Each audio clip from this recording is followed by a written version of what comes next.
Տարբեր բնութագրումներ կարող են լինել Փաշինյանի մի քանի ժամով Մոսկվա այցին։ ՔՊԱ-կան նիկոլականները կասեն տեսակ, ինչ կար ռիսկով ասած։ Հականիկոլականները կքննադատեն անպատասխանատու պահվածքը։ Ռուսամետները իրենց կասեն, քաղաքագետները, փորձագետները կվերլուծեն, թե ինչքան խորը խնդիրներ են առաջացել հայ-ռուսական հարաբերություններում։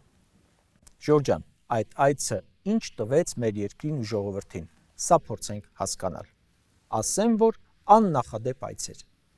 Չեմ կարողանում մտաբերել երկրորդ նման դեպք, երբ Հայաստանի ղեկավարը նման ընդունելության արժանանա Մոսկվայում։ Ընդ որում խոսքը Հայաստանի երրորդ հանրապետության մասին չէ, այլ դրանից առաջ ևս։ Խոսքը ակցիաների մասին չէ։ Նախկինում էլ է եղել դեպք, որ այդքան վատ դիմավորի հայ ժողովուրդը։ Ակցիա էր դեսպանատան մոտ, հյուրանոցում, որտեղ գնացել էր, դավաճան էին անվանում, պահանջում հեռու մնալ եկեղեցուց, քաղբանտարկյալներին ազատ արձակել եւ այլն։ Անգամ Փաշինյանի նկարը վառեցին, մեզ մոտ ընդունված է սովորաբար վառել թշնամի պետության դրոշը, այն էլ հատուկ օրերի։ Ակնհայտ է, որ Փաշինյանը շփոթված էր,